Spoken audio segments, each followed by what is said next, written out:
ही सुरक्षा गार्ड ने कर दी। इस वीडियो में हम बताएंगे कि आखिर क्यों और कैसे इंदिरा गांधी की हत्या की गई। 1966 में इंदिरा गांधी भारत की पहली महिला प्रधानमंत्री बनी। शुरुआत में कई लोग उन्हें गंभीरता से नहीं लेते थे। उनके विरोधी उन्हें कमजोर नेता बताते थे और कहते थे कि वो ज्यादा समय तक पद पर नहीं टिक पाएंगी। लेकिन आने वाले सालों में इंदिरा गांधी ने अपने फैसलों से सबको चौंका दिया। 1971 के आम चुनाव में उन्होंने गरीबी हटाओ का नारा दिया और पूरे भरोसे के साथ चुनाव लड़ा। जब नतीजे आए तो कांग्रेस पार्टी को बड़ी जीत मिली और 352 सीटें हासिल हुईं। इस जीत ने दिखा दिया कि अब इंदिरा गांधी देश की मजबूत नेता बन चुकी हैं। उसी साल 1971 में भारत और पाकिस्तान के बीच युद्ध हुआ। इस युद्ध में भारत की जीत हुई और पूर्वी पाकिस्तान अलग होकर नया देश बांग्लादेश बना। 1974 में भारत ने परमाणु परीक्षण किया। कई देशों ने इसका विरोध किया, फिर भी भारत ने अपनी ताकत दुनिया को दिखा दी। इसी वजह से इंदिरा गांधी को आयरन लेडी कहा जाने लगा। लेकिन सफलता के साथ विवाद भी बढ़े। 1971 में उन्होंने रायबरेली से चुनाव जीता था। उनके एक विरोधी ने आरोप लगाया कि चुनाव में नियमों का सही पालन नहीं हुआ। मामला इलाहाबाद हाईकोर्ट तक पहुंचा। कोर्ट ने उनके खिलाफ फैसला दिया और चुनाव लड़ने पर रोक लगा दी। इसके बाद इंदिरा गांधी सुप्रीम कोर्ट गईं। सुप्रीम कोर्ट ने उन्हें प्रधानमंत्री पद पर बने रहने की इजाजत दे दी। लेकिन इस फैसले के बाद देश के कई हिस्सों में विरोध प्रदर्शन शुरू हो गए। 1975 में दिल्ली के रामलीला मैदान में जयप्रकाश नारायण ने इंदिरा गांधी पर आरोप लगाया कि सरकार सही तरीके से काम नहीं कर रही और लोकतंत्र कमजोर हो रहा है। उस समय देश में रेल हड़ताल, महंगाई और भ्रष्टाचार जैसे मुद्दे भी लोगों को परेशान कर रहे थे। हालात ऐसे बन गए कि इंदिरा गांधी की सरकार दबाव में आ गई। जब उन्हें लगा कि उनकी सरकार खतरे में है, तब 25 जून 1975 की आधी रात को पूरे देश में आपातकाल लागू कर दिया गया। इसके बाद कई लोगों के अधिकार सीमित कर दिए गए। अखबारों और खबरों पर नियंत्रण लगा दिया गया। देश में माहौल शांत जरूर था, लेकिन लोगों को खुलकर बोलने की आजादी नहीं थी। लगभग 2 साल तक देश आपातकाल के दौर से गुजरा। 1977 में जब आम चुनाव हुए तो जनता ने वोट के जरिए अपना फैसला सुनाया। इंदिरा गांधी और उनकी पार्टी को हार का सामना करना पड़ा। पंजाब में भी कांग्रेस चुनाव हार गई और अकाली दल ने प्रकाश सिंह बादल की अगुवाई में सरकार बनाई। लेकिन इंदिरा गांधी इतनी जल्दी हार मानने वाली नेता नहीं थी। दोबारा सत्ता में आने के लिए उन्होंने पंजाब की राजनीति पर ध्यान देना शुरू किया। उस समय पंजाब में कई धार्मिक और राजनीतिक नेता सक्रिय थे। उनमें से एक थे जरनैल सिंह भिंडरावाले, जो एक धार्मिक प्रचारक थे। कहा जाता है कि शुरुआत में कुछ राजनीतिक लोगों ने उन्हें समर्थन दिया। भिंडरावाले गांव-गांव जाकर लोगों से मिलते थे और अपने विचार रखते थे। 1980 के लोकसभा चुनाव में कांग्रेस को जीत मिली और इंदिरा गांधी फिर से प्रधानमंत्री बन गईं। पंजाब में भी कांग्रेस को फायदा हुआ, लेकिन इसके बाद पंजाब में माहौल बदलने लगा। शिरोमणि अकाली दल ने राज्य को ज्यादा अधिकार देने की मांग उठाई। उनका कहना था कि पंजाब को अपने फैसले खुद लेने का ज्यादा हक मिलना चाहिए। अकाली दल अपनी मांग राजनीतिक तरीके से रख रहा था, लेकिन भिंडरावाले के भाषण समय के साथ ज्यादा सख्त होते गए। धीरे धीरे पंजाब में तनाव बढ़ने लगा। कुछ जगह हिंसा की घटनाएं भी होने लगीं। अमृतसर स्थित सिखों के पवित्र स्थल हरमंदिर साहिब परिसर में कुछ हथियारबंद लोग इकट्ठा हो गए।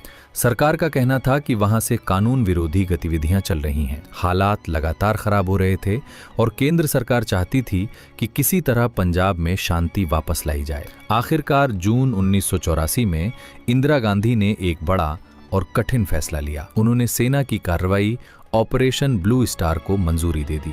भारतीय सेना अमृतसर के हरमंदिर साहिब परिसर में गई और वहां छिपे हथियारबंद लोगों को हटाने की कार्रवाई शुरू की। कुछ दिनों में सेना ने नियंत्रण पा लिया, लेकिन इस दौरान कई लोग मारे गए और पवित्र स्थल का एक अहम हिस्सा अकाल तख्त भी काफी नुकसान में आ गया।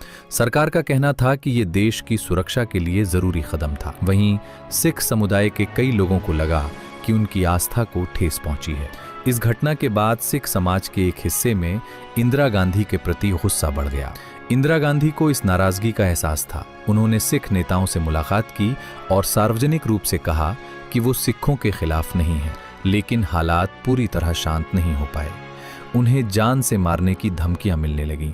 सुरक्षा एजेंसियों ने सलाह दी कि उनकी सुरक्षा में तैनात सिख गार्ड्स को हटा दिया जाए, लेकिन इंदिरा गांधी ने ये बात मानने से इनकार कर दिया। उनका मानना था कि ऐसा करने से गलत संदेश जाएगा और दूरी और बढ़ेगी। उनके सुरक्षा गार्ड्स में से एक था बेअंत सिंह, जो कई सालों से उनकी सुरक्षा में तैनात था। कहा जाता है कि ऑपरेशन ब्लू स्टार के बाद वो अंदर से बहुत आहत था और अक्सर अपने रिश्तेदारों के साथ गुरुद्वारे जाने लगा। एक दिन कथा सुनते समय बेअंत सिंह बहुत भावुक हो गया और जोर जोर से रोने लगा। तब उसके रिश्तेदार केहर सिंह ने उससे कहा, रो क्यों रहा है, बदला ले। इसी बात से बेअंत सिंह के मन में ऑपरेशन ब्लू स्टार का बदला लेने का विचार पक्का हो गया। धीरे धीरे उसके दिमाग में इंदिरा गांधी के खिलाफ एक योजना बनने लगी। कुछ दिनों बाद बेअंत सिंह ने सतवंत सिंह को ये योजना बताई। ऑपरेशन ब्लू स्टार के बाद सतवंत सिंह के मन में भी इंदिरा गांधी के लिए गुस्सा और नफरत भर चुकी थी। उसके दिल में भी बदले की आग जल रही थी। इसलिए बिना ज्यादा सोचे सतवंत सिंह भी इस साजिश में शामिल हो गया। एक दिन सतवंत सिंह प्रधानमंत्री के आवास में ड्यूटी पर था। तभी उसकी नजर परिसर में पेड़ पर बैठे एक बाज पर पड़ी। उसने तुरंत बेअंत सिंह को बुलाया और बाज दिखाया। सिख धर्म में बाज को बहुत खास माना जाता है। ये सिखों के 10वें गुरु गोविंद सिंह से जुड़ा माना जाता है और शुभ संकेत माना जाता है। दोनों ने इसे एक इशारा समझा। उस पल के बाद उन्होंने तय कर लिया कि अब और इंतजार नहीं करना है। गुरु के आदेश के अनुसार जल्द से जल्द कदम उठाना होगा।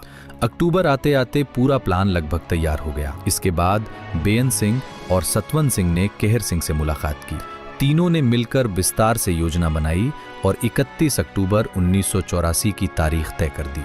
बेअंत और सतवंत ने 31 अक्टूबर के लिए अपनी ड्यूटी सेंट्री बूथ के पास लगवा ली। उसी जगह के पास एक बाथरूम भी था। सतवंत सिंह ने पेट खराब होने का बहाना बनाया और हेड कांस्टेबल किशन लाल से अपनी ड्यूटी बदलवा ली।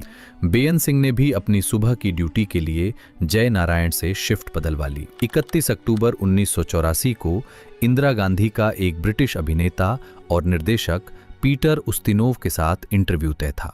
वो इंदिरा गांधी पर एक डॉक्यूमेंट्री फिल्म बना रहे थे। ये इंटरव्यू इंदिरा गांधी के दफ्तर के पास ही एक बंगले में होना था, जो बस कुछ कदमों की दूरी पर था। इसलिए इंदिरा गांधी ने फैसला किया कि वो पैदल ही वहां जाएंगी। सुबह के 9 बज चुके थे। इंटरव्यू की सारी तैयारियां पूरी हो चुकी थीं। बस कुछ ही मिनटों में इंदिरा गांधी को निकलना था। जैसे ही वो चलते हुए सेंट्री बूथ के पास पहुंची, उनकी नजर अपने सबसे भरोसेमंद बॉडीगार्ड बेअंत सिंह पर पड़ी। हमेशा की तरह इंदिरा गांधी ने हल्की मुस्कान के साथ उसे नमस्ते कहा, लेकिन आज बेअंत सिंह के चेहरे पर न कोई मुस्कान थी, न कोई सम्मान। अगले ही पल बेअंत सिंह ने अचानक अपनी सरकारी रिवॉल्वर निकाली और बिना कोई समय गवाए इंदिरा गांधी पर लगातार 3 गोलियां चला दी। गोलियां लगते ही इंदिरा गांधी जमीन पर गिर पड़ी। गिरते हुए उनके मुंह से बस इतना निकला, बेअंत, तुम ये क्या कर रहे हो? ये देखकर बेअंत सिंह ने उस पर चिल्लाया, देख क्या रहा है, गोली चला। और फिर सतवंत सिंह ने अपनी ऑटोमेटिक कार्बाइन उठाई और जमीन पर पड़ी इंदिरा गांधी पर अंधाधुंध फायरिंग शुरू कर दी। गोलियों की आवाज सुनते ही आसपास तैनात सुरक्षा गार्ड और आईटीबीपी के जवान दौड़ते हुए वहां पहुंचे। बेअंत सिंह और सतवंत सिंह को चारों तरफ से घेर लिया गया। जवाबी फायरिंग हुई।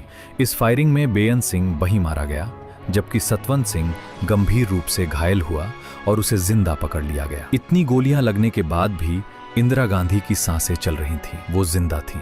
आर.के. धवन और सुरक्षा कर्मचारी दिनेश भट्ट ने तुरंत उन्हें उठाया और एक एम्बेसडर कार की पिछली सीट पर लेटा दिया। बिना देर किए गाड़ी सीधे एम्स की तरफ दौड़ी। सुबह लगभग 9:30 पर इंदिरा गांधी को एम्स पहुंचाया गया। देश के सबसे अच्छे डॉक्टर उनके इलाज में जुट गए। ऑपरेशन थिएटर के बाहर उनकी बेटी सोनिया गांधी रो रो कर बुरी हालत में थी। राजीव गांधी उस वक्त पश्चिम बंगाल के कांटी में चुनाव प्रचार में थे। तब तक कई वरिष्ठ कांग्रेस नेता भी एम्स पहुंच चुके थे। उनके चेहरे पर सिर्फ दुख नहीं, बल्कि डर भी